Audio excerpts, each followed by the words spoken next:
All right, welcome back, everybody. The Federal Reserve is expected to increase interest rates when it meets today. The Fed has kept them low to support job growth and the economy. The hope now is to curb inflation.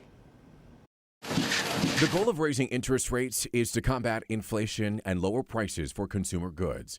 The Federal Reserve has kept rates at zero since the pandemic started. That's helped the economy by helping businesses and consumers borrow and spend money. The housing market is incredibly critical. Shelter costs are the #1 expense for most American households. That ability to spend has boosted demand for big-ticket items, but now supply is struggling to keep up. Add to that rising energy costs.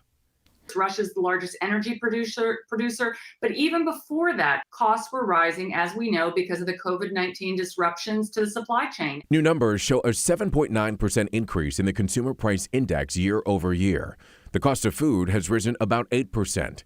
Energy is up almost 26%, and relief is unlikely to come soon. Almost any category you can imagine that the consumers spend money on, those also went up generally. So next month I think is going to be pretty painful. Inflation is so bad, some experts worry about a recession. Inflation is the one killer. It is a tax. Inflation is a tax no matter how you look at it. And you've got to get your financial house in order. The hope is that an interest rate increase will lower the cost of living for average Americans. Right now times are tough and I'm trying to make ends meet and stuff.